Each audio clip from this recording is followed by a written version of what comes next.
Buenos días a todos y bienvenidos a los que nos seguís en persona desde el aula en Barcelona y también a los que nos seguís virtualmente en esta sesión especial del Alumni Learning Program del ciclo de Economía del IES. Solo unas instrucciones así antes de empezar. Yo voy a poder recibir todas las preguntas que nos hagáis desde casa, las tendré aquí y las iremos combinando con las preguntas que nos hagan desde la audiencia, pero por temas de COVID no vamos a pasar a los micros, así que tendréis unos papeles, si queréis podéis poner vuestro nombre y yo luego se las haré al gobernador. ¿De acuerdo? Así que las iré concentrando todas aquí. El 8 de julio el Banco Central Europeo presentó la revisión de su estrategia de política monetaria.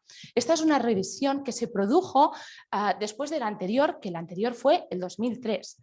Y mucho habían cambiado las cosas del 2003 a este julio. Por ejemplo, hemos pasado por dos grandes crisis globales, la crisis financiera, la crisis del COVID. Tenemos transformaciones estructurales que van a cambiar la manera como tenemos que pensar en nuestras economías con la digitalización, el cambio climático y también otros aspectos que están cambiando a las presiones inflacionarias y también de los tipos de interés, como por ejemplo el envejecimiento de la población o el cambio en nuestros modelos productivos que hacen pues, que la productividad de nuestras economías haya también cambiado.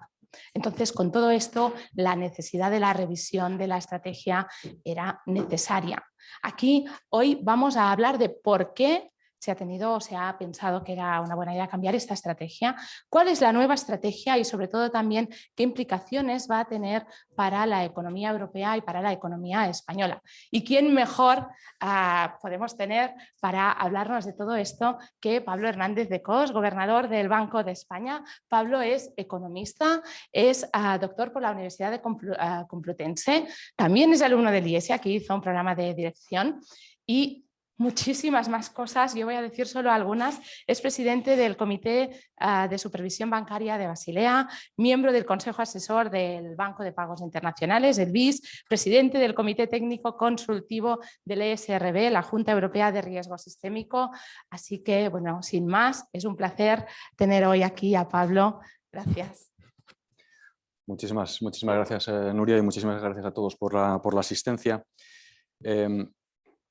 Al IES, ¿no? En particular, por darme la oportunidad, creo que es la primera vez, ¿no? que en público pues hago el esfuerzo, ¿no? de explicar qué es esto de la revisión de la estrategia que ha realizado y que publicó, como decía Nuria, en julio el Banco Central Europeo y su contenido, ¿no? Su motivación y también cuál es el contenido de la misma. Voy a seguir un guión, creo que hay unas transparencias que me pueden ayudar a ilustrar algunos de los puntos. ¿Esto funciona? Sí. Este es un poco el guión que voy a tratar de utilizar. En primer lugar, pues, bueno, como el punto de partida, ¿no? de dónde empezamos cuando iniciamos este proceso de revisión de la estrategia de política monetaria, qué es también una revisión de la estrategia, qué es una estrategia y cuál es su revisión, ¿no? Hay un elemento que es particularmente importante, ¿no? que para los economistas que están aquí hoy es muy obvio, pero que creo que es importante subrayar, que como motivador de esa revisión de la estrategia, que tiene que ver con la caída del tipo de interés natural de la economía y los problemas que esta caída generan para la ejecución de la política monetaria. Luego pasaré a describir cuáles son los principales elementos de la revisión de la estrategia y luego hablaré de cuál ha sido ya la primera consecuencia en términos ejecutivos, ¿no? de la política monetaria, que fue la modificación del Forward Guidance, de la modificación de las orientaciones de política monetaria que se hizo en el siguiente Consejo de Gobierno, en julio también, posterior al cual se aprobó la estrategia de política monetaria, y luego también algún comentario sobre la decisión del Banco Central Europeo de la semana pasada, ¿no? que probablemente muchos de ustedes pues, también estén interesados, ¿no? y que me gustaría explicar qué significa y qué no significa también. Bien, vamos a ver, hay que empezar por explicar algunos elementos institucionales que para nosotros los bancos centrales quizá son obvios, pero a lo mejor no tanto para el ciudadano medio, y es que efectivamente el Tratado de Maastricht, el Tratado de la Unión Europea, le asigna, le encomienda al Banco Central Europeo la estabilidad de precios, ¿no? Este es el objetivo, tiene que ser necesariamente el objetivo del Banco Central Europeo. Pero le deja al Banco Central Europeo la definición exacta de lo que significa estabilidad de precios, ¿de acuerdo? y también le permite que sea el Banco Central Europeo el que establezca cómo lograr ese objetivo. Bueno, pues esa definición del objetivo de estabilidad de precios por un lado y ese cómo lograrlo, esto es lo que llamamos estrategia del Banco Central Europeo, ¿no? Y como decía Nuria, pues ya se han producido distintas definiciones de estrategia. La primera de ellas fue en la propia creación del Banco Central Europeo en el año 1998, en el que se definió estabilidad de precios como un objetivo de inflación interanual del índice armonizado de precios al consumo inferior, y subrayo lo de inferior, al 2%.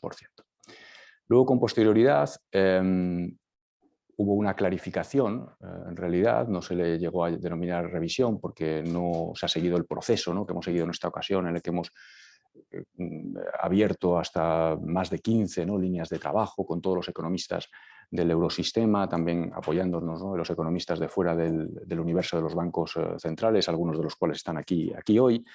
En aquel caso, en el 2003, simplemente se hizo una clarificación de la definición de estabilidad de precios, por la cual este objetivo de inflación interanual del IAPC inferior al 2% pasó a ser de inferior pero cercano al 2%, ¿de acuerdo? Lo cual acotaba un poco el rango de valores que podían entenderse como válidos desde la perspectiva del Banco Central Europeo desde su mandato.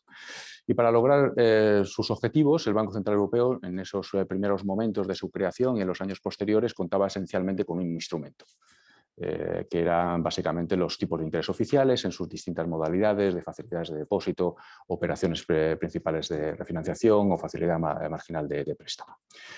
Bien, la revisión de la estrategia, evidentemente desde el año 2003 han pasado muchas cosas, ¿no? Hemos aprendido, ¿no?, en la propia ejecución de la política monetaria por un lado, y luego pues, las tendencias macroeconómicas pues, también se han visto modificadas, ¿no?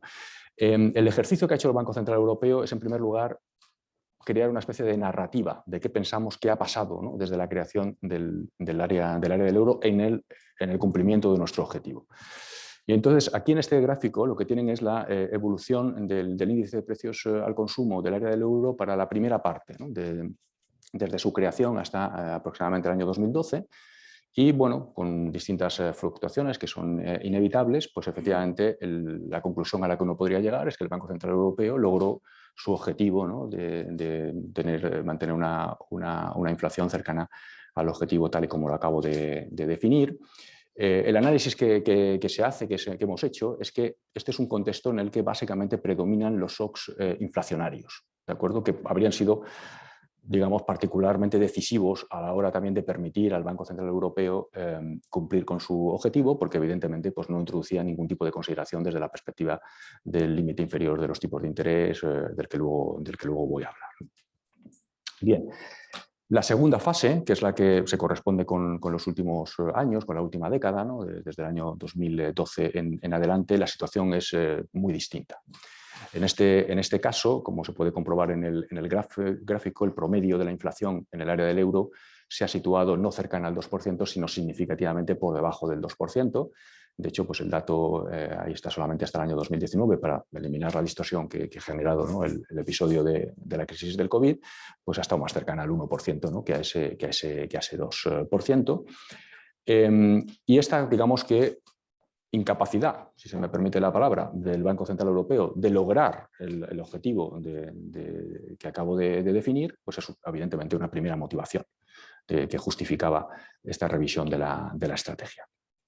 Una segunda justificación tiene que ver con, bueno, lo que los economistas llaman el concepto de tipo de interés real de equilibrio, que no es ni más ni menos que el nivel de tipos de interés reales que permiten estabilizar la actividad económica en su nivel considerado como potencial y la inflación en su objetivo, de tal manera, ¿no?, que, en palabras sencillas, pues básicamente este concepto es importante porque para estabilizar la inflación el Banco Central debe tratar de mantener los tipos de interés reales a través del manejo de los tipos nominales en el nivel de ese tipo natural, ¿no?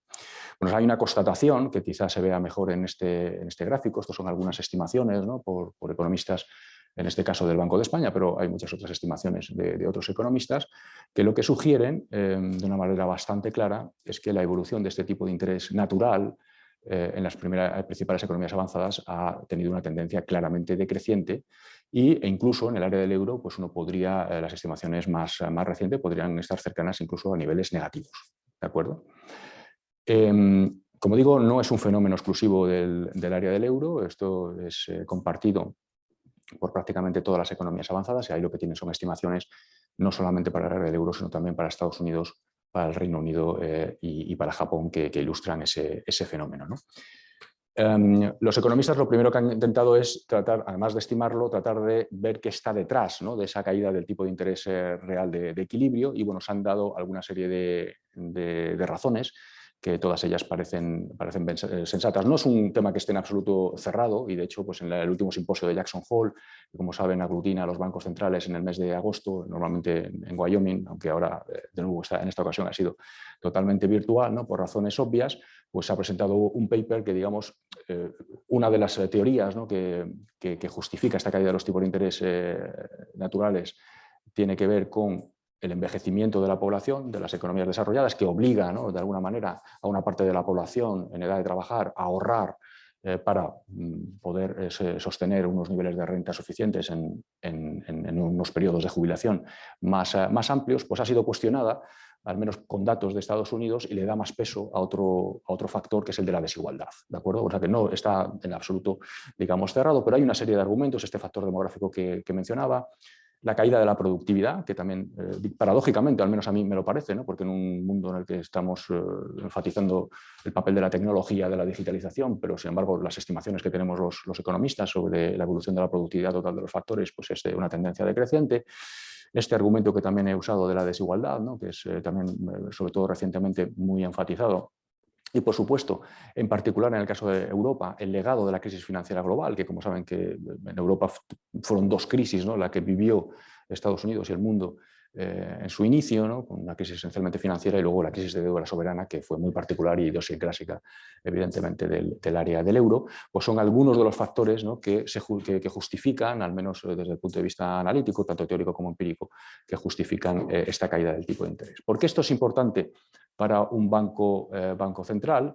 Bueno, porque esto básicamente, si sigo en esa línea de que evidentemente creemos que para estabilizar la inflación el Banco Central tiene que mantener el tipo real en el nivel del tipo natural, pues si el tipo de interés natural es claramente más bajo y condicionado a lo que pase con la inflación, lo que significa es que los tipos de interés nominales también van a ser más bajos.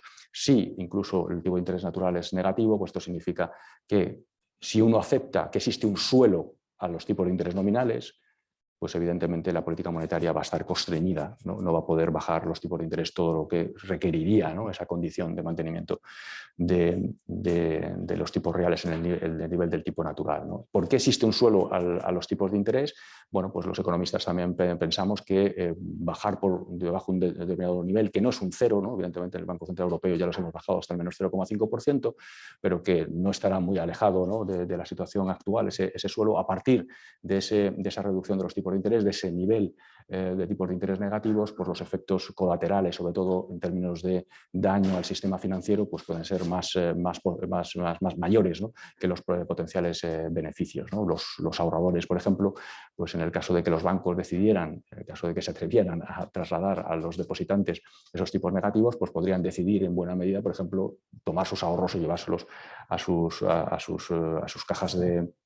cajas fuertes, y esto impediría, ¿no?, la propia transmisión de la política monetaria o la dificultaría al menos, y también podría generar evidentemente problemas de estabilidad financiera. Una cuestión que quería decir es que esta problemática del suelo, de los tipos de interés, no es que haya sido completamente nueva en la revisión de la estrategia de política monetaria en esta ocasión, ¿no? Yo recuerdo, estaba en el Banco Central Europeo yo entonces, también se discutió sobre esa posibilidad, ¿no?, en el año 2003 o en el año 98.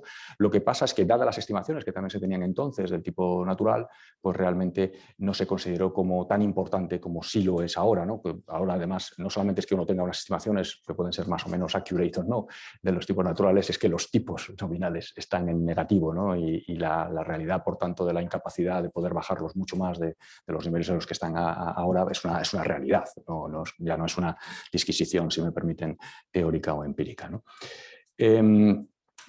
Bueno, como motivación quizá me queda por mencionar una cuestión que es absolutamente fundamental, ¿no? Precisamente como consecuencia de esos dos aspectos que acabo de subrayar. Por una parte, la dificultad de alcanzar el objetivo de inflación. Por otro, tomar constancia del límite inferior a los tipos de interés, pues los bancos centrales, no solo evidentemente el Banco Central Europeo, pues lo que ha hecho es utilizar otros instrumentos, ¿no? Que, como acabo de comentar al principio, no estaban, ¿no?, en el arsenal de instrumentos que pensaba utilizar el Banco Central Europeo en su inicio, ¿no? Y aquí, bueno, tienen mencionados algunos de los más conocidos, los más quizá más potentes, los programas de compra de activos, las operaciones de refinanciación a largo plazo, las famosas LTRO o TLTRO, dependiendo del concepto, y también el forward guidance de tipos de interés, las orientaciones sobre la evolución futura de los tipos de interés, es decir, los bancos centrales hoy, como saben perfectamente, y esto es un instrumento también en principio muy potente, ya no, digamos, fijan el tipo de interés hoy, sino que dan señales al mercado sobre cómo va a ser la evolución futura de los tipos de interés. Esto es un concepto muy importante, luego volveré sobre él, porque de hecho, con posterioridad, tras la revisión de la estrategia que acabamos de realizar, el primer movimiento ya ejecutivo de política monetaria ha sido la modificación del forward guidance relativo a los tipos de interés, ¿no? Simplemente creo que ayuda a ilustrar la importancia de este instrumento, ¿no? Bueno, esa combinación de cosas, ¿no? Y a pesar, yo creo que hay que decirlo de esta manera, a pesar de la utilización de estos nuevos instrumentos, pues el Banco Central Europeo no ha sido capaz, ¿no?, digamos, de lograr este objetivo de colocar la inflación en el close but below, en la definición previa, ¿no?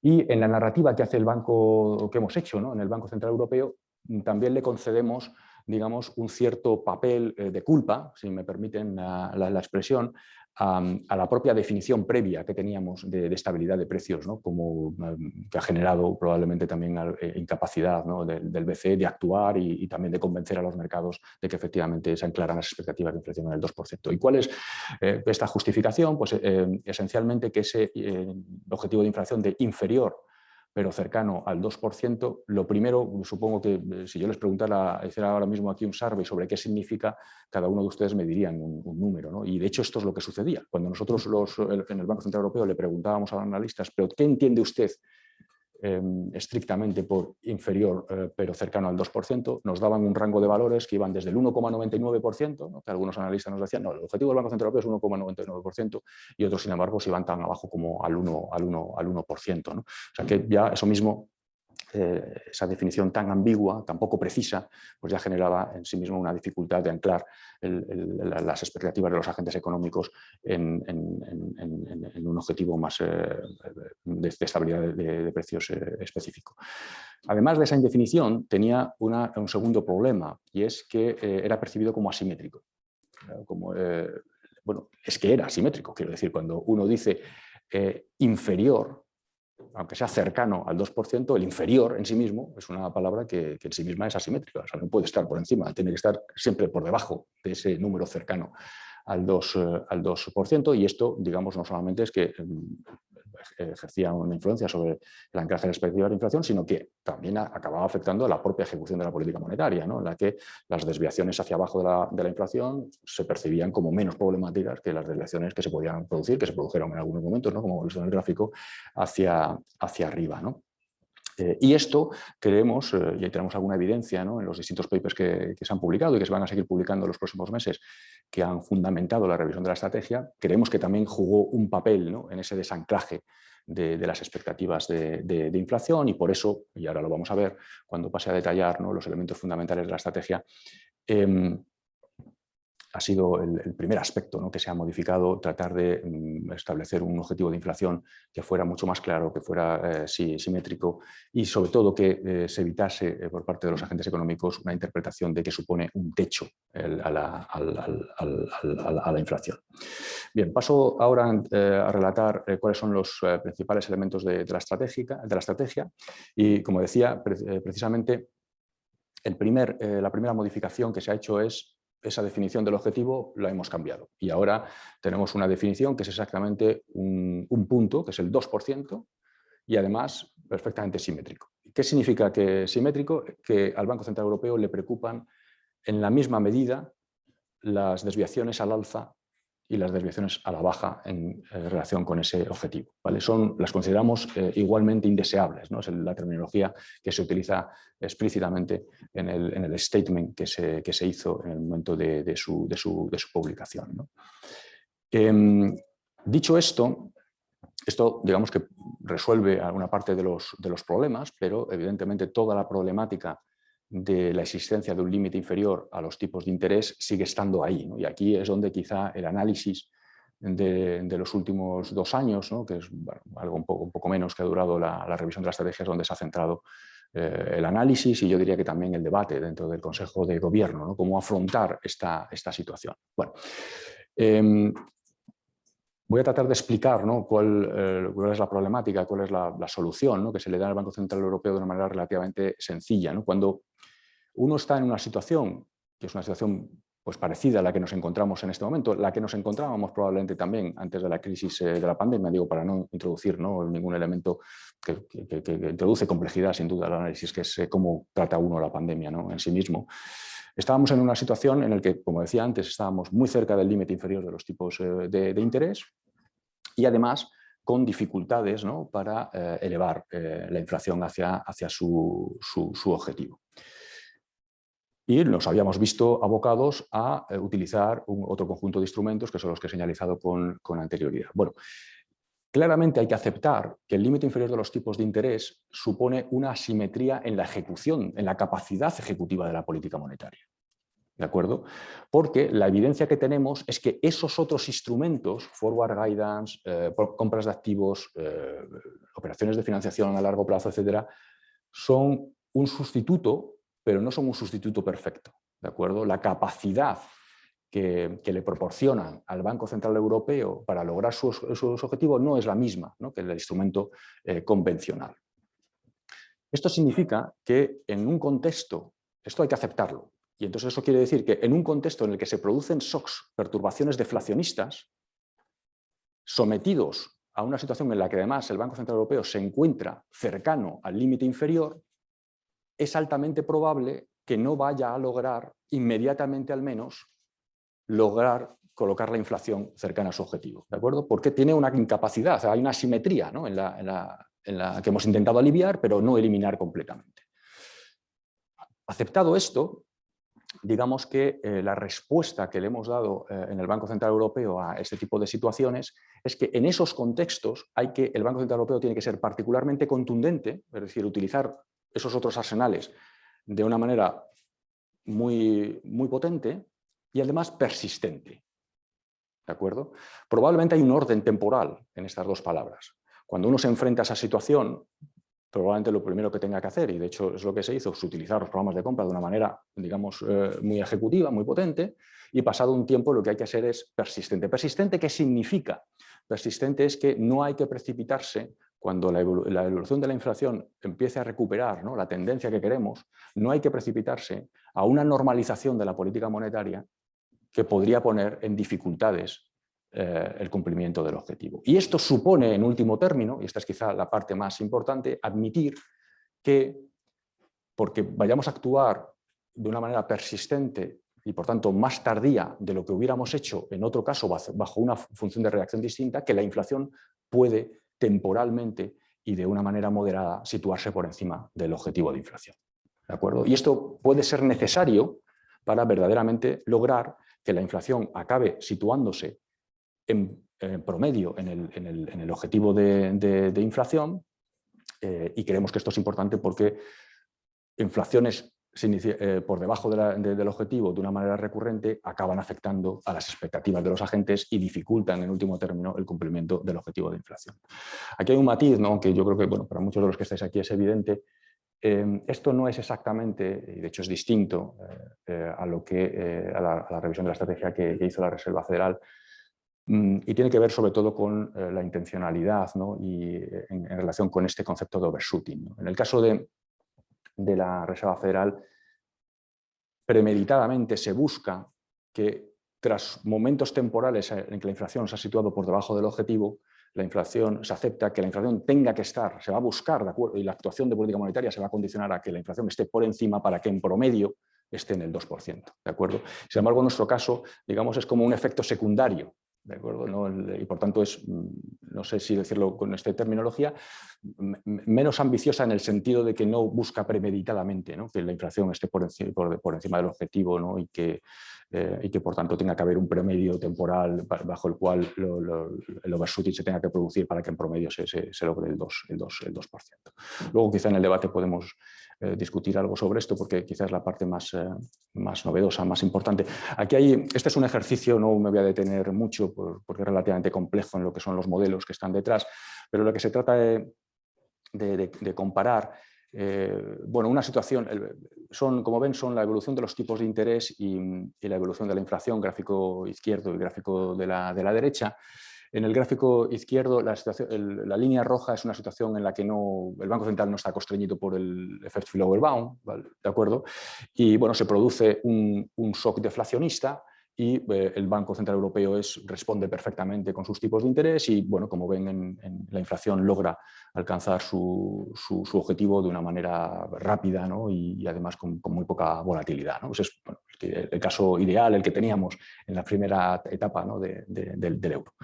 No estamos ahí, es evidente, estamos mucho más cerca de las situaciones azules o continuas o discontinuas, y precisamente aquí lo interesante es comprobar una ejecución de la política monetaria que tiene en cuenta, como acabo de decir, que es la que ha hecho el Banco Central Europeo, que existe esa asimetría derivada del efecto Lower-Bound, y otra en la que no se tiene en cuenta, ¿de acuerdo? La línea azul es una en la que no se tiene en cuenta esa consideración, esa asimetría. Bueno, entonces el Banco Central Europeo se ve sometido, se produce un shock deflacionista, baja los tipos de interés hasta el punto en el que ya no puede bajarlos más, ¿no? Estamos efectivamente en el suelo de los tipos de interés, los mantiene durante un cierto tiempo, pero sin ningún tipo de consideración sobre mayor persistencia y por tanto tampoco con ningún objetivo de overshooting. La consecuencia de ello es que precisamente como derivado de esa simetría, pues la caída de la inflación es mucho mayor y la consecuencia también es que la vuelta al objetivo también se produce mucho más tarde, ¿no? En estos modelos, si uno simula esta idea, ¿no?, de mayor persistencia de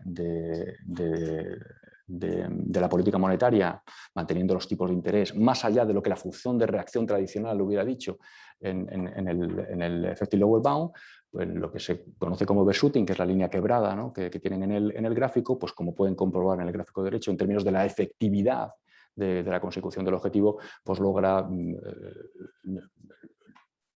menos volatilidad en primer lugar, cae menos la inflación en primer momento, asume un cierto overshooting, pero en términos de promedio y en términos de momento también en el que se logra el objetivo, pues es claramente mucho mejor, ¿no? Luego también podemos volver a esta discusión.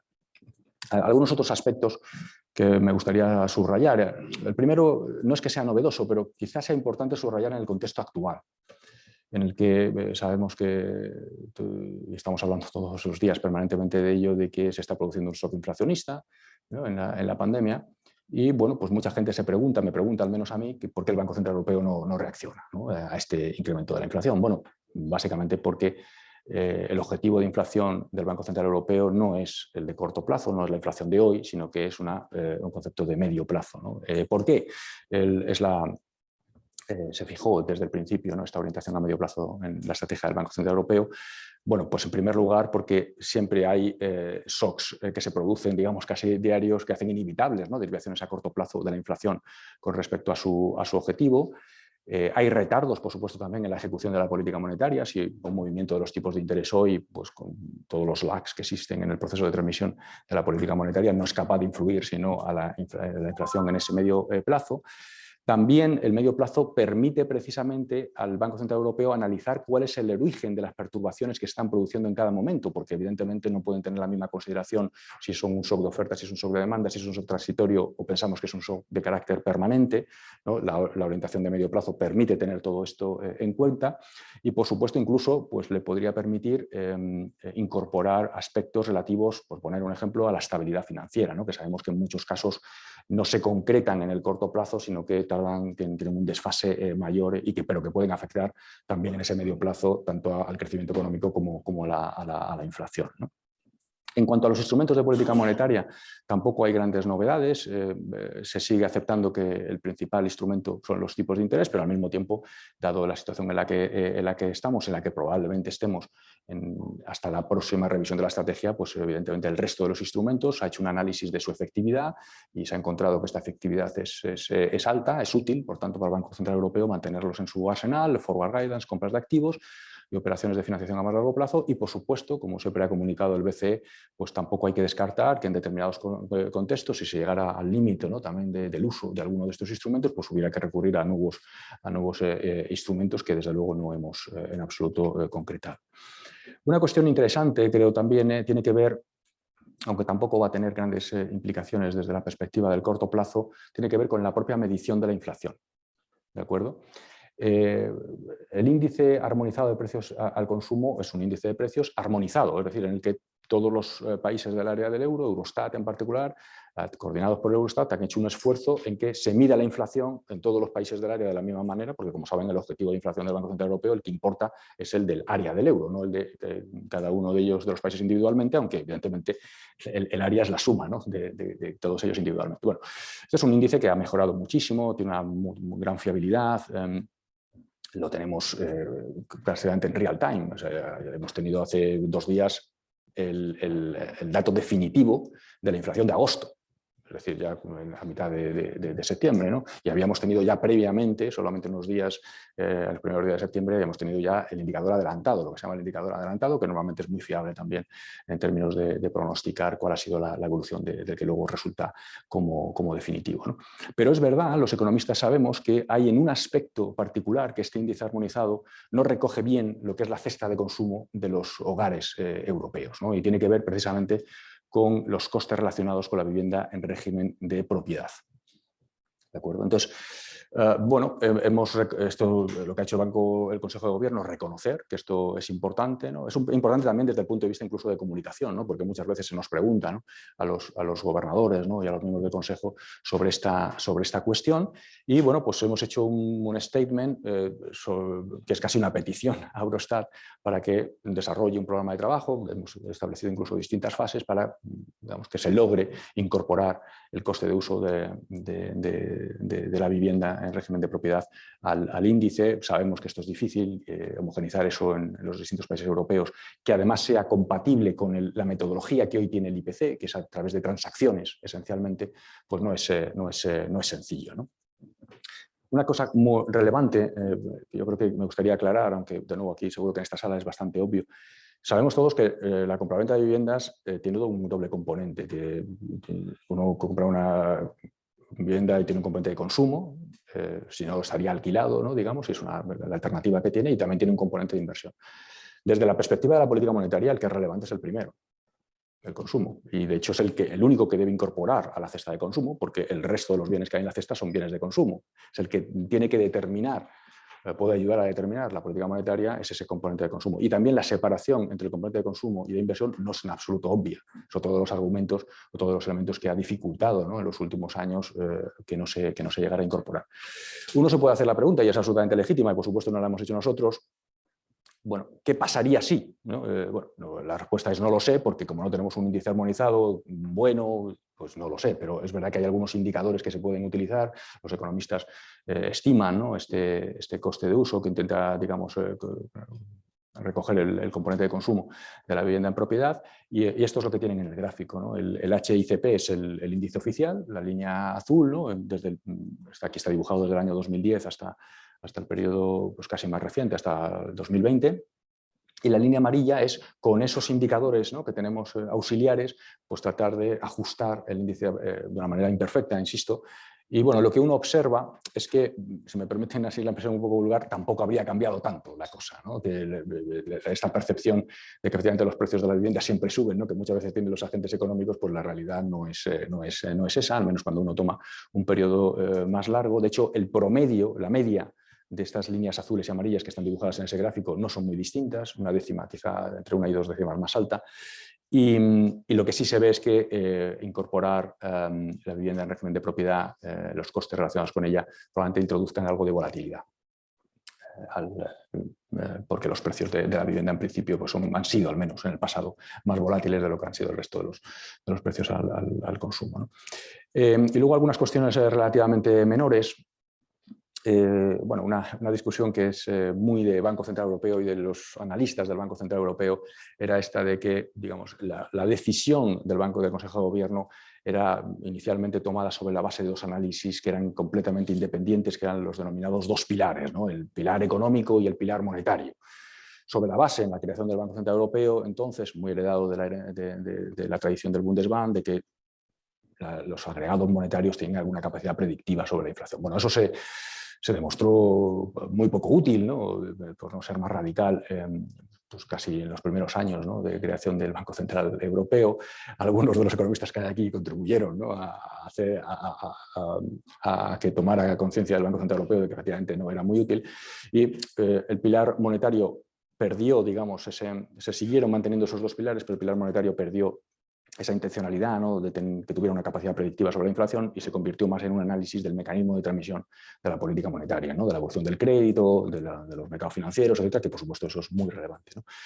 En esta revisión de la estrategia, digamos que hemos dado un paso adicional y yo creo que aquí lo que me gustaría subrayar es que vemos una necesidad de que esos dos análisis, ya lo hemos dejado de denominar pilares económico y monetario financiero, tienen que hablarse más el uno al otro, ¿no? O sea, tenemos que, y esto yo creo que es una ambición, casi yo diría, de la macroeconomía actual, ¿no?, desde la crisis financiera global, ¿no?, sabemos que las variables financieras cada vez tienen mayor importancia, pero cómo las incorporamos al análisis de la economía real, yo creo que sigue siendo un reto, incluso en la modelización macroeconómica, ¿no? Bueno, pues esto es también una ambición del BCE en los próximos años, invertir en esa dirección, y ya se ha invertido mucho en los últimos años, ha habido grandes mejoras, pero hay que tener en cuenta también que tenemos la ambición de darle una importancia a la estabilidad financiera, ¿no? ¿Qué condiciones establece, ¿no?, la estabilidad financiera, qué condicionalidad genera a la política monetaria? Y de nuevo, para poder hacer esos análisis bien, pues uno tiene que tener modelos, ¿no?, que incorporen todas esas variables financieras y que reviertan qué implicaciones tienen sobre la inflación o qué implicaciones tienen sobre el crecimiento económico, ¿no? Pero evidentemente que la política monetaria tiene consecuencias para la estabilidad financiera es obvia, ¿no? Cuando uno tiene una política monetaria laxa, pues por una parte reduce el riesgo de crédito y eso reduce, en términos de los balances de los bancos, reduce la probabilidad de default de los agentes económicos y los beneficios de los bancos son mayores como consecuencia de eso frente al contrafactual. Y también sucede que la política monetaria, de hecho es una intención, ¿no?, de esa política monetaria laxa, pues genera mayores incentivos a un mayor apetito por el riesgo, ¿no? Bueno, cuál de estos dos es más importante en cada momento, pues en dinámica pues puede ir variando, pero es importante analizarlo. Sabéis que se están desarrollando estos modelos de growth at risk, ¿no?, en el que uno intenta medir, digamos, pues el efecto, ¿no?, de esos riesgos para la estabilidad financiera no solamente el corto plazo, sino las consecuencias en el medio plazo. Bueno, esto creo que puede ser muy interesante desde el punto de vista intelectual en los próximos años, ¿no? Y luego, en comunicación, bueno, todos sabemos que probablemente en toda la política económica en general, no solamente la política monetaria, pues una adecuada comunicación es cada vez más importante. De hecho, el Forward Guidance, por ejemplo, no es sino una política de comunicación específica, ¿no? Y aquí pues, se pretende, ya lo habréis visto, el Monetary Policy Statement, que es el nombre que ahora le hemos dado al Introductory Statement, que era la denominación previa, que es el documento que se publica inmediatamente después, ¿no?, de la toma de decisión de política monetaria, pues ha cambiado en su estructura, tiene una especie de mayor narrativa, ¿no?, sobre qué está detrás de cada decisión de política monetaria, y también hay una idea, una intención de acercarnos más a los ciudadanos, ¿no?, de explicar qué es lo que hace el Banco Central Europeo y las decisiones a los ciudadanos. O sea, una actividad de divulgación mayor. Sabéis que la revisión de la estrategia se ha nutrido, entre otras muchas cosas, de muchos eventos, ¿no?, con académicos. Algunos de los que estáis aquí habéis participado y me gustaría agradeceroslo también públicamente, pero también incluso con ciudadanos de a pie, digamos, ¿no? Y hemos descubierto que es interesante, es útil, es saber qué les preocupa, ¿no? hay un elemento que condiciona mucho lo que uno puede aprender de esas discusiones, y es que verdaderamente el nivel de conocimiento financiero de la población, no solamente en España, sino en la mayor parte de los países desarrollados, sigue siendo muy baja, ¿no? Y bueno, el Banco de España publicó una encuesta de conocimiento financiero hace unos años que estamos repitiendo ahora, y la verdad que los resultados son bastante dramáticos, ¿no? Diría yo, por ejemplo, quiero recordar que el porcentaje de personas que fueron entrevistadas en aquella entrevista que conocían el concepto de inflación no llegaba al 43%. Claro, este es el mandato del Banco Central Europeo. O sea, el subrayo había otras preguntas, pero esta me parecía particularmente relevante, ¿no? Y por cierto, no son porcentajes muy distintos de los que uno tiene en Francia, de los que tiene en Alemania o en Estados Unidos. Y luego también, pues también esta sensación de que esta revisión de la estrategia pues ha llegado muy tarde, es decir, la última, lo mencionaba Nuria al principio, fue en el año 2003 y entre medias han pasado muchas cosas. Bueno, creemos, como muchas de esas tendencias, ¿no?, que han motivado esta revisión, pues no sabemos, ¿no?, si van a seguir con nosotros en los próximos años o va a haber cambios estructurales, pues creemos que sería útil obligarnos a tener estas revisiones de manera periódica, y la siguiente está anunciada para el año 2025. Solo esto sobre el cambio, las consideraciones de cambio climático, ¿no? Vamos a ver, esto de hecho ha sido uno de los grandes hits, ¿no?, de la revisión de la estrategia, ¿no?, que el Banco Central Europeo también va a incorporar consideraciones de cambio climático a su estrategia de política monetaria. Vamos a ver, ¿cuál es la justificación de esto, ¿no? A mí me gusta limitar la justificación de la acción del Banco Central Europeo en esta materia al objetivo primario del Banco Central Europeo, ¿no? Igual que es decir, al mandato de estabilidad de precios que acabo de mencionar, o para aquellos bancos centrales que somos supervisores, ¿no?, por ejemplo, el Banco de España, a su mandato de estabilidad financiera. Porque creo que es suficiente, ¿de acuerdo? Uno podría recurrir al mandato secundario. Sabéis que el Banco Central Europeo, el tratado lo que dice es que sin perjuicio, ¿no?, o sea, si no se genera un perjuicio al cumplimiento del mandato primario, pues también puede y debe ayudar a los otros objetivos de la Unión, ¿no? Pero yo creo que esa discusión sobre los objetivos secundarios nos mete en una discusión muy complicada, ¿no?, en el que esos mandatos pueden cambiar, qué ponderación le damos a cada uno de ellos, qué jerarquía establecemos entre los mismos. Yo creo que en este caso concreto no es necesario meterse en esa discusión.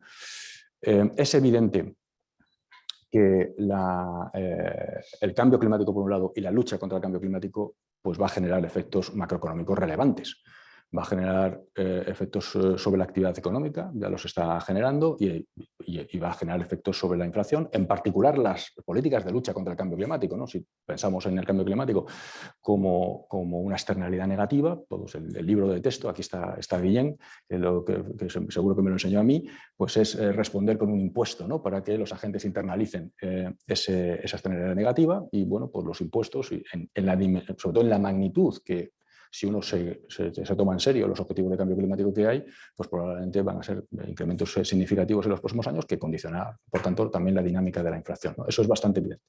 Y luego, en segundo lugar, para la estabilidad financiera y también por tanto, para la medición de los riesgos del balance del Banco Central, también es relevante, porque hay que pensar, a mí me gusta explicarlo de esta manera, uno piensa en un balance de un banco privado, que básicamente por el lado del activo lo que tiene son préstamos a hogares y a empresas no financieras. Bueno, esas empresas no financieras, por centrarnos exclusivamente en el sector empresarial, van a estar afectadas, ¿no? Esos mismos impuestos, pues lo que van a generar es que algunas actividades van a estar penalizadas, por tanto los beneficios potenciales de esas actividades van a ser menores, podrían devenir incluso en insolventes, ¿no?, eventualmente, y otras lo contrario, ¿no?, van a ser ganadores, ¿no?, en términos relativos al menos, de esa situación, ¿no? Bueno, pues como supervisor bancario quiero que evidentemente los bancos internalicen, ¿no?, y incorporen ese riesgo de cambio climático, y como Banco Central, que también tengo un balance en el que tengo activos que admito como colateral, ¿no?, para mis operaciones de financiación o de compra de activos, ¿no?, por ejemplo, de bonos corporativos, que sabéis que también compramos, pues le puedo aplicar, digamos, la misma argumentación. Y esto es lo que nos hemos planteado, ¿no?, y de eso se ha destilado un plan de actuación climática en el que pues, pensamos establecer obligaciones de información, que es quizá lo primero, ¿no? Porque sin información pues, evidentemente no podemos, los precios no pueden establecerse adecuadamente, de evaluación de los riesgos, ¿no? Igual que lo vamos a imponer a los bancos que lo hagan, pues también evidentemente lo vamos a hacer nosotros para nuestro propio balance y que eventualmente podrían afectar tanto a las decisiones sobre compra de activos como también sobre a los activos de garantía que admitimos como lateral de las operaciones de política monetaria.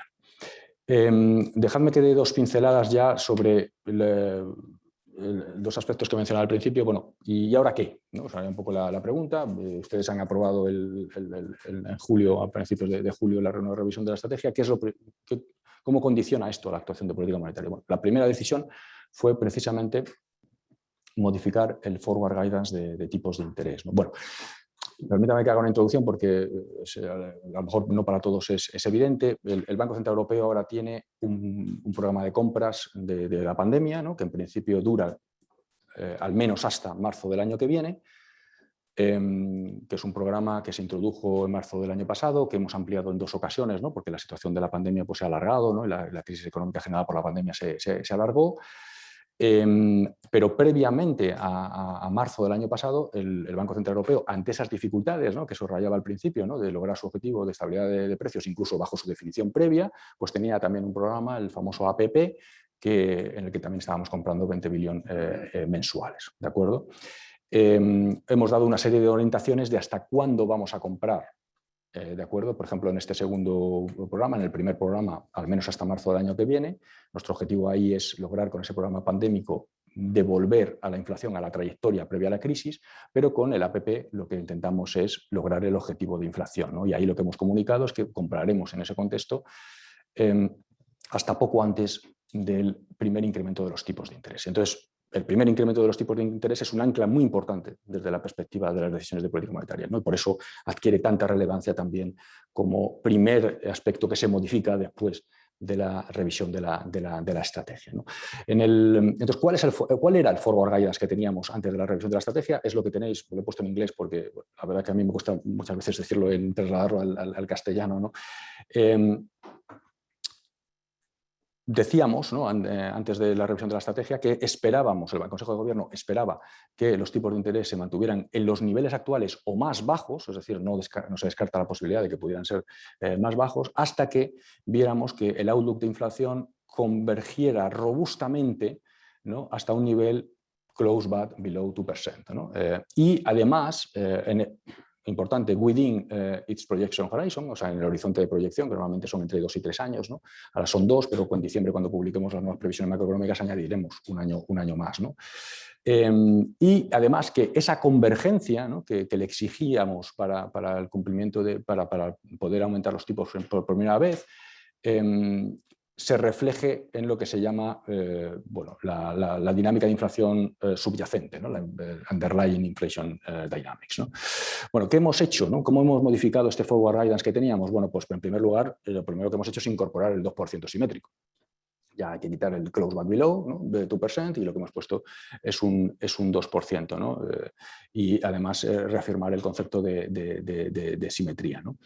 Y lo segundo, muy en línea, y por eso me he detenido un poco antes más, ¿no? En explicar qué implicaba el lower bound en un contexto de shock deflacionarios, lo que hemos establecido son como nuevas condiciones, son condiciones más duras, si se quiere, para que el Banco Central Europeo acabe tomando la decisión de ese lift-off, de ese primer incremento de los tipos de interés. Y estas son esencialmente 3 tipos de condiciones, ¿no? La primera es que se alcance el 2% well ahead the end of the projection horizon. ¿Eso qué significa? Well ahead, de hecho luego la presidenta Lagarde en el Q&A que se hizo con posterioridad, básicamente uno puede entender que son como 18 meses, ¿no? Desde el momento actual hasta 18 meses.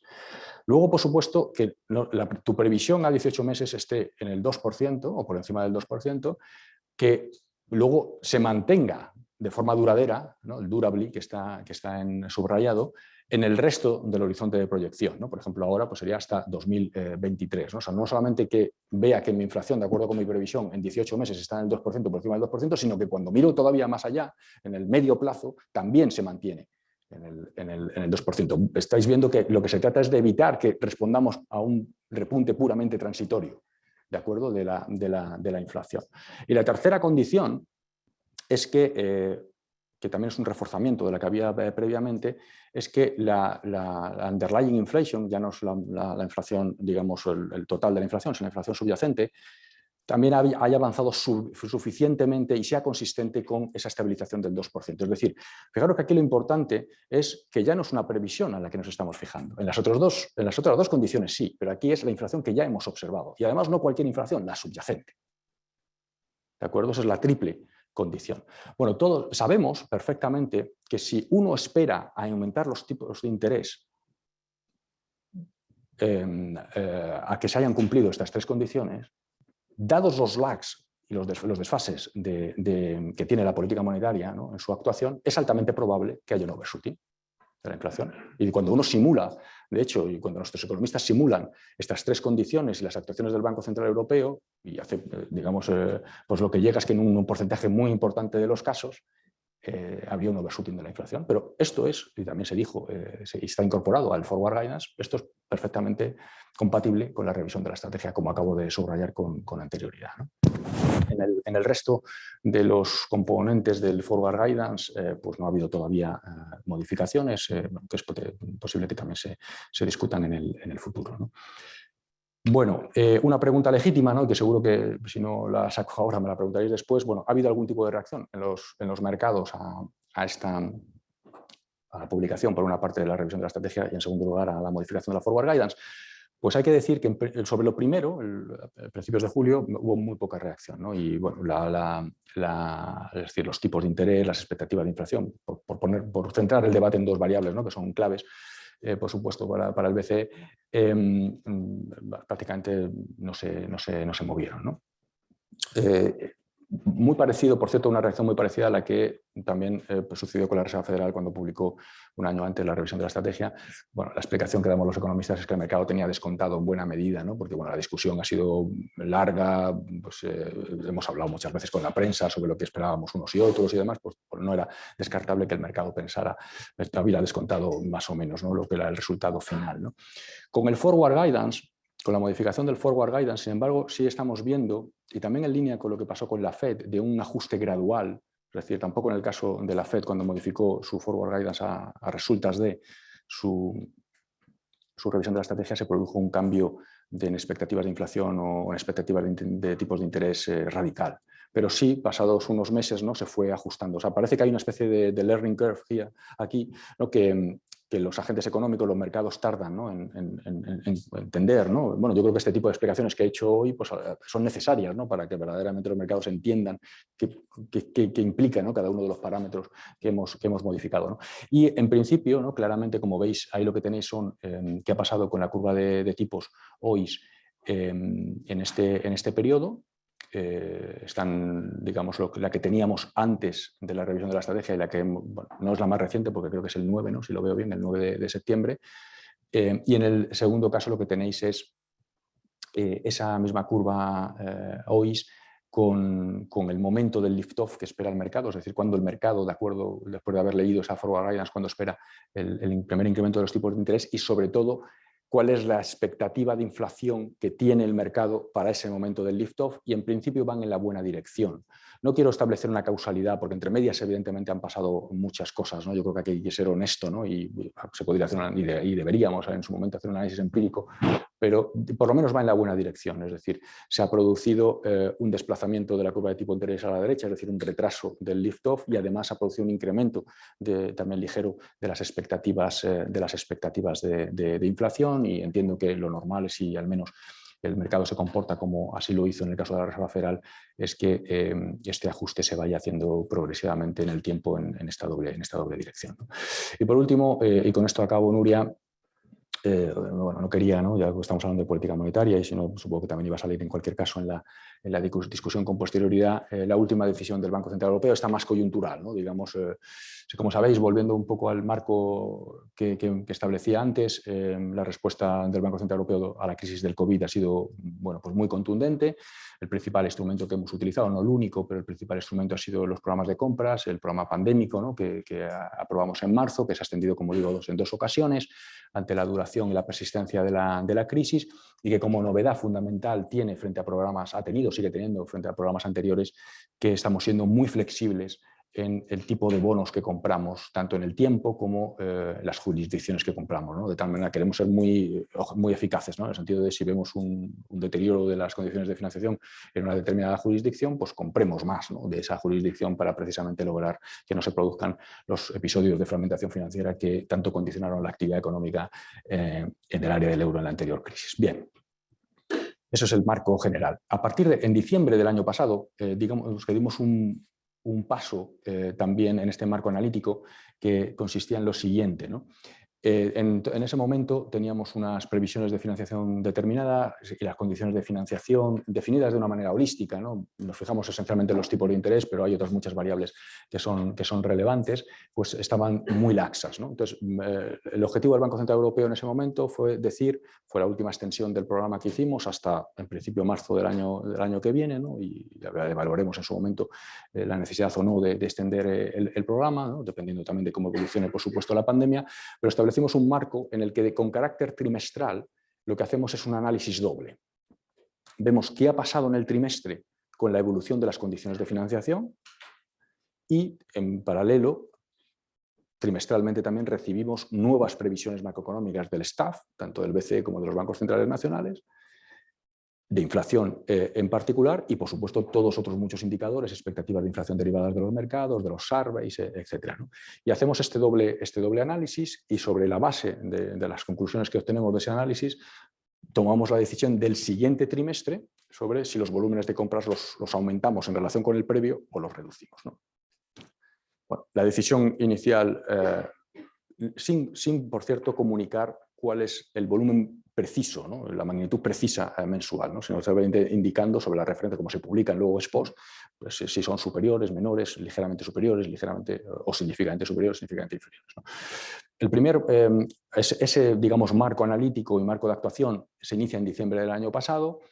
La primera revisión que tiene utilización de ese marco es en marzo, y en marzo, lo que, si recordáis, se produjo un incremento de los tipos de interés en el primer trimestre muy significativo, y en paralelo el staff nos presentó, por colapsarlo en una sola cifra, pero aunque evidentemente se miran otras muchas, unas previsiones de inflación a medio plazo que eran muy alejadas todavía de lo que era la trayectoria previa a la pandemia, ¿no? Que es lo que nos hemos marcado, recuperar esa trayectoria con el PPP nos hemos marcado como objetivo. De tal manera que el BCE, lo que anunció el Consejo de Gobierno es que aumentaríamos el volumen de compras en el siguiente trimestre, ¿no? Y así se hizo y así se puede comprobar, ¿no? Las publicaciones de los datos. En junio se hizo el mismo análisis. Y bueno, aunque las condiciones de financiación habían mejorado ligeramente, las previsiones de inflación no habían mejorado en absoluto y por tanto el BCE mantuvo la idea de que mantendría el volumen de compras elevado, ¿no? Y la siguiente discusión que hemos tenido es la de la semana, precisamente la de la semana pasada, ¿no? Bueno, entonces en los meses de verano, ¿qué es lo que ha sucedido? Y lo tenéis ahí ilustrado en los dos gráficos, los tipos de interés, como veis, pues en buena parte del trimestre que siguieron cayendo, ¿no? De hecho, los tipos de interés reales pues se encuentran, los reales, no los nominales, pero los reales se encuentran en mínimos históricos, con un cierto repunte, es verdad, según nos íbamos acercando al momento de la nueva reunión de política monetaria, y el BCE también incorporó una cierta revisión al alza de sus previsiones de inflación en el medio plazo, no ligera porque fue una décima, pero en el corto plazo, sin embargo, fue más significativa, ¿no? Bueno, pues la combinación de estas cosas lo que nos llevó es que para el siguiente trimestre lo que hemos anunciado es una ligera reducción del volumen de compras, ¿no? Y aquí lo que me gustaría subrayar, porque esto obviamente tiene mucha repercusión en los mercados financieros, en las decisiones que los mercados toman, ¿no? Sobre la base de nuestra comunicación, esto no tiene que ver en absoluto con un inicio de un proceso de reducción progresiva del programa de compras netas, ¿de acuerdo? No tiene nada que ver con el tapering. Esto es una recalibración trimestral puramente técnica, como la que hicimos en marzo, como la que hicimos en junio, la que hemos hecho en septiembre, la que eventualmente tengamos que hacer en diciembre. No hemos tenido una discusión todavía sobre la finalización de cuándo y cómo finalizar el programa pandémico y qué hacer con el APP en su sustitución, ¿no? La presidenta Lagarde, que tiene siempre muy buenos elementos de comunicación, pues hizo esa famosa frase, ¿no? en el Q&A tras el Consejo de Gobierno de "The lady is not tapering", ¿no? Utilizando una frase famosa que había utilizado Margaret Thatcher en el pasado. Y yo creo que con esto, Nuria, seguro que me he extendido más de lo debido, pero creo que es suficiente. Gracias.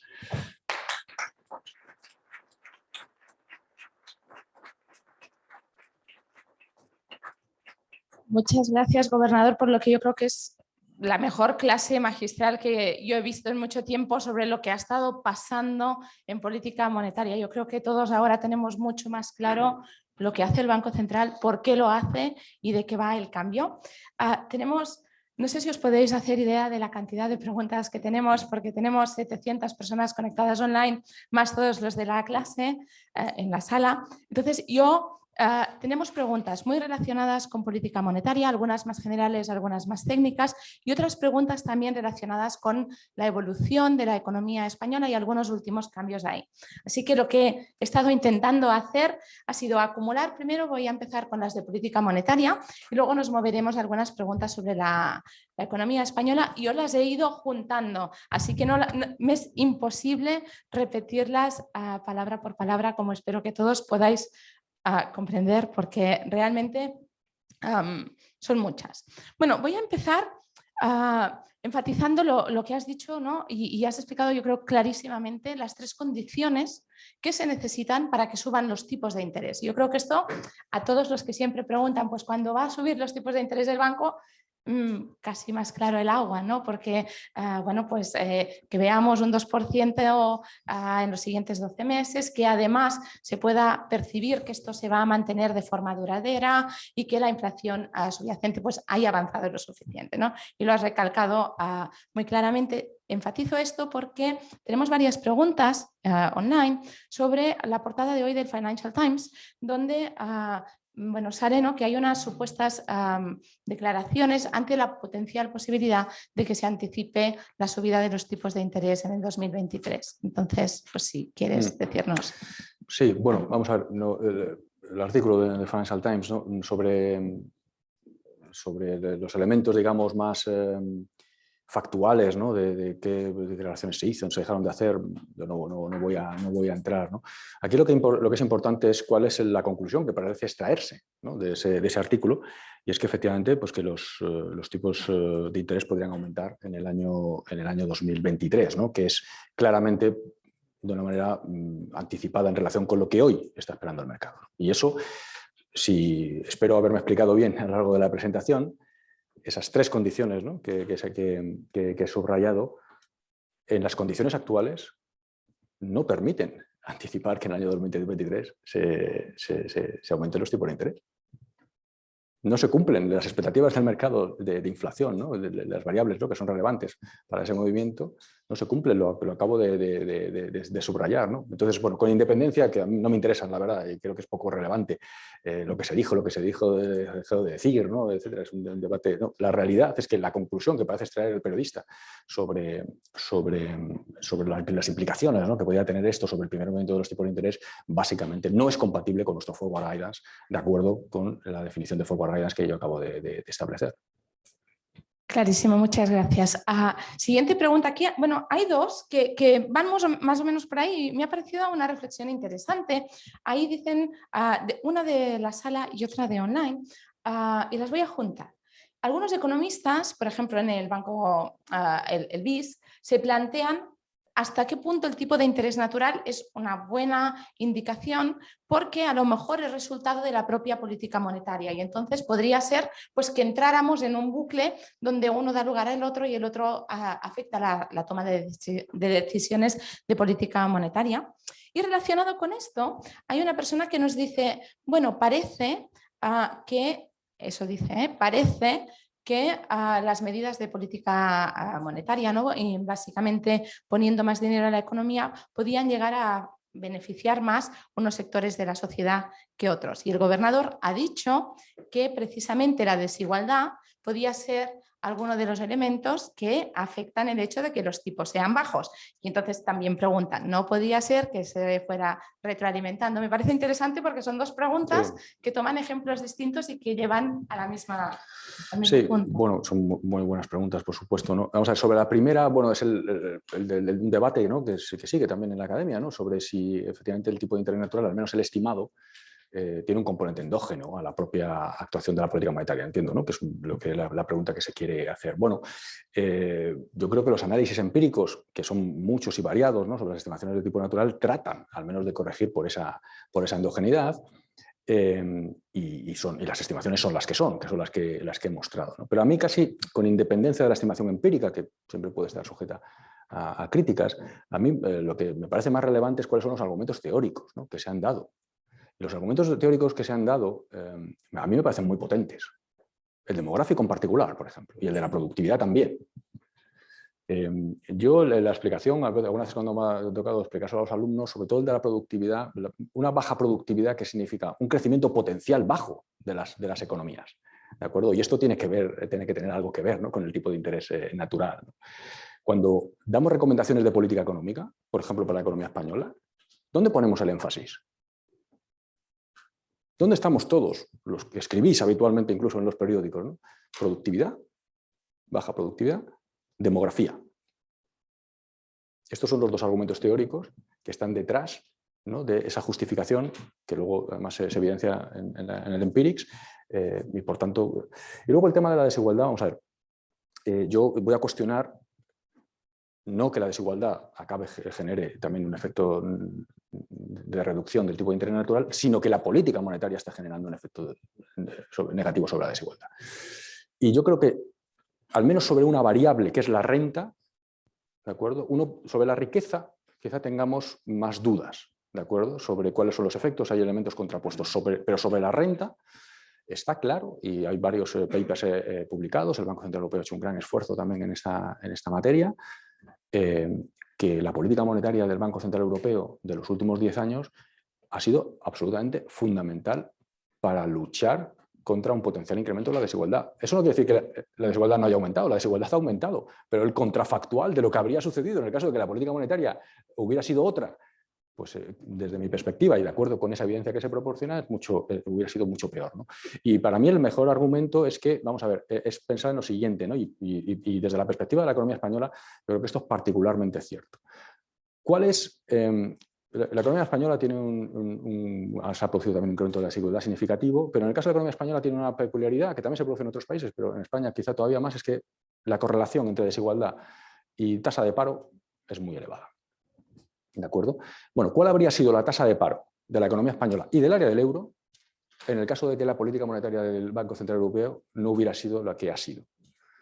Pues cualquier estimación que uno haga es que habría sido mucho mayor, ¿no? Y por tanto, a la conclusión que uno llega, de una manera aquí simplista, pero insisto, los papers académicos están ahí, es que habría sido la desigualdad mucho peor, ¿no? El incremento de desigualdad, ¿no? Y en ese sentido, pues con eso creo que puedo romper la endogeneidad de política monetaria, aumento de desigualdad y por tanto aumento de desigualdad que seguro que sí está generando también una presión a la baja sobre el tipo de interés natural. Muchas gracias. También tenemos varias preguntas respecto a lo que has ido comentando, ¿no? De la dificultad de romper este lower bound, ¿no? ¿Hasta cuándo podemos ir bajando los tipos negativos? Y entonces, bueno, aquí hay respuestas por varios lados, pero algunas tienen que ver con qué pasaría si en vez de tener pues, dinero físico, digamos, tuviéramos dinero digital. Esto facilitaría el hecho de que se pudieran bajar y por tanto dejaría de ser un problema y por tanto pues ya no nos tendríamos que preocupar tanto de la inflación. Y también relacionado con esto, el euro digital ayudaría. O sea, son dos preguntas distintas, sí. Pero... Sí, está claro, ¿no? Y de nuevo es una muy buena pregunta, ¿no? Vamos a ver, yo creo que aquí en la discusión, como sabéis, el Banco Central Europeo se ha embarcado en un proyecto, ¿no? de análisis en principio, ¿no? Luego habrá que tomar una decisión en algún momento de euro digital. Y para mí, precisamente, dos de los parámetros fundamentales que hay que analizar en los próximos años es cuáles son las consecuencias potenciales del euro digital en dos dimensiones al menos, ¿no? Una, en la relación con la política monetaria, pues, bueno, nuestro core business, ¿no?, por decirlo de alguna manera, pero también el de la estabilidad financiera. Entonces, efectivamente, uno puede llegar a la conclusión, y es yo creo que completamente cierta, recuerdo un paper de Jackson Hole también hace 4 años, ¿no?, o más, sobre este tema, que pues, si los agentes económicos, los hogares, tuvieran la posibilidad de abrirse una cuenta en el Banco Central, pues evidentemente la ejecución de la política monetaria pues, podría olvidarse del sector bancario, podría hacerse directamente a través de los hogares, a través de las empresas y, bueno, potencialmente pues la eficacia de la política monetaria sería mucho mayor, ¿no?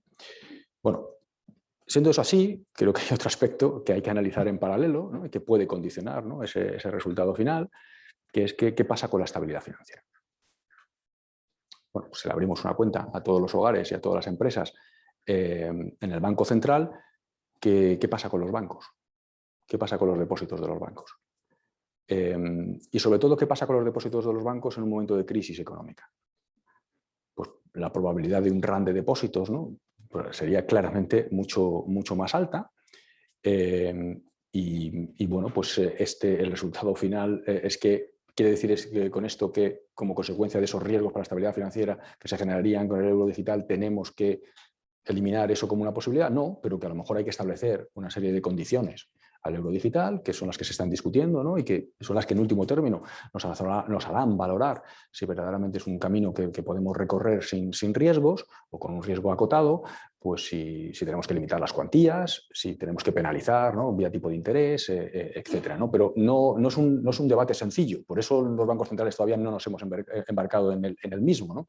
Tiene esa dimensión, pues a lo mejor también, no lo sé, de facilitar la vida a los ciudadanos en alguna dimensión. Yo ahí soy más escéptico porque creo que si el sistema de pagos del sector privado funciona bien, pues quizá eso no sea tan relevante. Desde el punto de vista de la ejecución de la política monetaria podría tener esas ventajas que he mencionado, pero luego está este otro condicionante, cuáles son las consecuencias para la estabilidad financiera, que yo desde luego antes de apoyar, ¿no?, definitivamente una idea de esas características quiero tener claro, ¿no?, porque como hemos descrito y en la propia revisión de la estrategia, para mí la estabilidad financiera es un prerequisito para la estabilidad macroeconómica en general y por supuesto también para la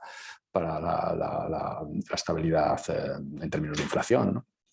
Así que, bueno, creo que esa dimensión, hasta que no la tengamos clara, no deberíamos embarcarnos definitivamente, ¿no?, en esa Totalmente de acuerdo, ¿no?, en la importancia de tener el análisis bien hecho y ver los pros y los cons, ¿no?, los costes y los beneficios antes de tomar decisiones en todos los ámbitos.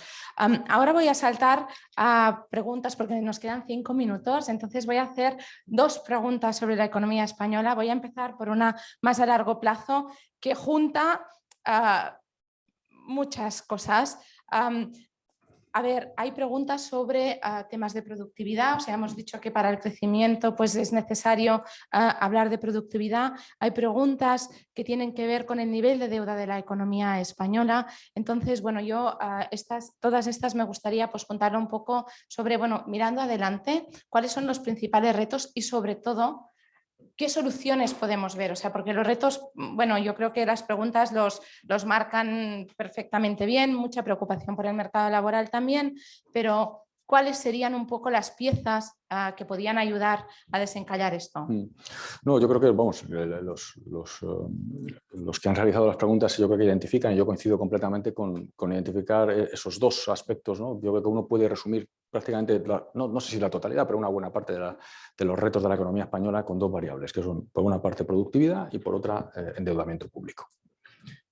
En términos de baja productividad y elevado endeudamiento público, ¿no? Entonces, en relación con porque por supuesto que el mercado de trabajo es muy importante, pero yo creo que puede uno colapsar, ¿no?, las preocupaciones que yo al menos tengo sobre el mercado de trabajo también dentro del concepto de productividad, ¿no? Porque bueno, el diagnóstico que tenemos sobre la productividad, los economistas españoles, pues es yo creo que muy clara, ¿no?, que es el principal problema estructural que tenemos. Sabemos los economistas que es la variable determinante del crecimiento de largo plazo y tenemos también un diagnóstico de cuáles son las razones que están detrás. Por supuesto, el mercado de trabajo, la temporalidad es un aspecto que genera baja productividad en los trabajadores. Las empresas no invertimos en la misma medida en un trabajador temporal que en uno fijo, no se gana experiencia en el puesto de trabajo y por tanto tampoco se gana productividad derivado de la misma, es un tema que hay que resolver. Tenemos un paro también de larga duración mucho mayor que otros países, eso tiene que ver con que España básicamente ha optado tradicionalmente por políticas pasivas de empleo, ¿no? Vía subvenciones, y cuando realmente sabemos,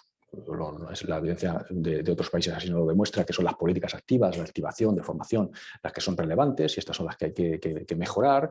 Más allá del mercado de trabajo, somos un país en el que con grandes deficiencias en capital humano, que tiene que ver con qué pasa con nuestro sistema educativo, qué pasa con nuestra formación continua, sistema de formación continua. Somos un país con grandes deficiencias en capital tecnológico, que tiene que ver también con sistemas de financiación de ese capital tecnológico, con presencia del sector público versus el sector privado, con cómo tenemos organizada, ¿no? También a nivel público, ¿no? Todo lo que es la investigación científica. Y luego también tenemos incluso aspectos a mejorar de una manera clara en lo que los economistas llamamos dinámica empresarial, ¿no?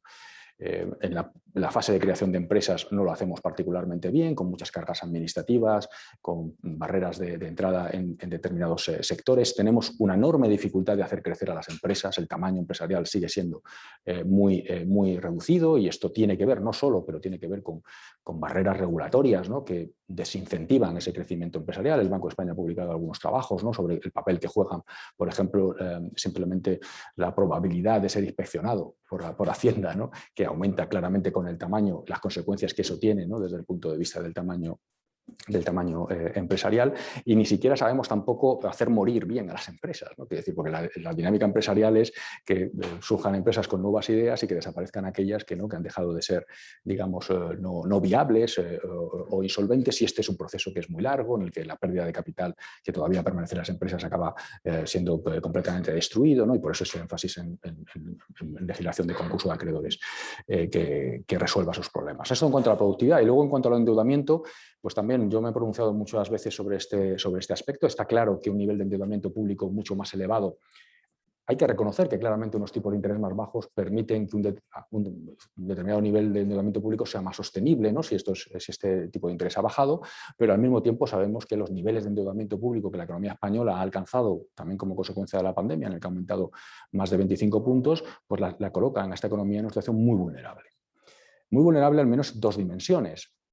En la dimensión de cualquier cambio en la percepción de los mercados financieros sobre la sostenibilidad de esa deuda pública, pues puede generar evidentemente un problema de financiación, y en segundo lugar deja muy poco margen fiscal para afrontar con los instrumentos fiscales cualquier posible crisis futura, ¿de acuerdo? Y esto es muy importante, en particular en una unión monetaria en la que tenemos el Banco Central Europeo, pero que se preocupa esencialmente de la inflación del conjunto del área, ¿no? En paralelo, yo he defendido desde el primer momento, y lo sigo haciendo, el papel que la política fiscal tenía que jugar durante esta crisis, que así ha sido, y que creo que tiene que seguir jugando. ¿De acuerdo? Yo creo que la crisis no está resuelta en absoluto. Es verdad que la recuperación sigue en marcha. Nosotros publicaremos nuestras previsiones macroeconómicas la semana que viene y atestiguarán, ¿no? que esa crisis, que esa recuperación sigue en marcha, y que esperamos un crecimiento boyante tanto para este año como para el siguiente, pero en paralelo, al mismo tiempo que digo eso, pues no esperamos los niveles de PIB previos a la crisis hasta finales del año que viene. Si uno se pone incluso más ambicioso, pues recuperar la tendencia de niveles de PIB previos a la crisis, pues se recupera evidentemente, si es que se recupera todavía mucho más tarde. Y la política fiscal tiene que jugar un papel de sostener todavía la recuperación, ahora sí, por supuesto, de una manera pues mucho más quirúrgica, ¿no? Si se quiere. Ya no estamos en primavera del año pasado, en la que era necesario, digamos, disparar y apoyar y asegurar las rentas de la mayor medida posible, tanto de hogares como empresas, sino que ahora pues, sabemos que hay algunos sectores que han alcanzado ya el nivel previo a la crisis, que están recuperándose muy bien, y otros que, sin embargo, pues por las restricciones de movilidad, pues siguen afectados, ¿no? Entonces, la política fiscal tiene que ser ahora mucho más quirúrgica, como digo, pero tiene que mantenerse en esa orientación, ¿no? Aquí quizá el principal mensaje, cómo hacer compatible, digamos, esa idea de la necesaria proceso de consolidación fiscal que tendrá que venir y el mantenimiento en el corto plazo del estímulo fiscal, es, yo creo que doble, ¿no? Por una parte, centrar las medidas de estímulo en aquellas que son solo de carácter temporal, es decir, que no aumentan el déficit estructural, el déficit estructural de la economía española ya era muy alto antes de la crisis, superior al 3%.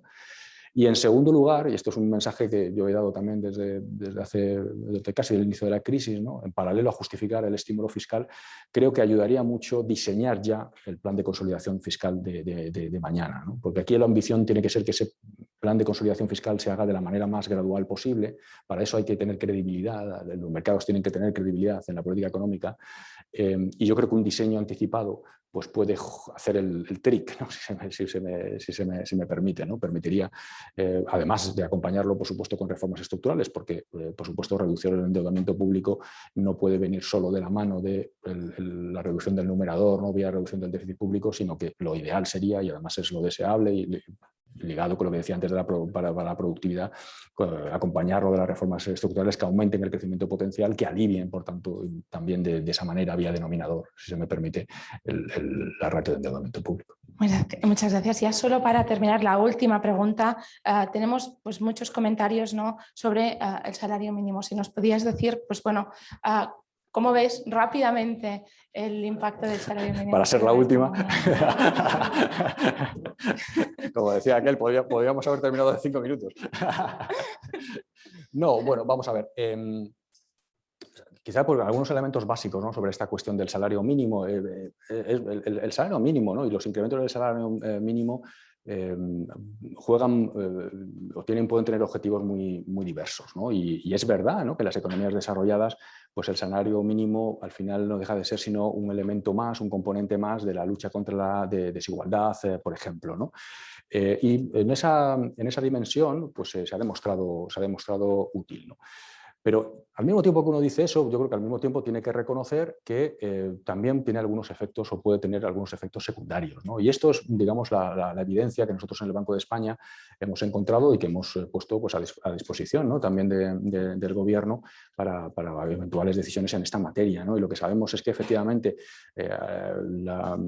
incrementos moderados del salario mínimo probablemente no generan efectos moderados negativos también sobre el empleo, pero que sin embargo pueden ser más relevantes para determinados colectivos, ¿no?, que tienen que ver con aquellos de baja productividad, jóvenes, mayores de 45 años, ¿no?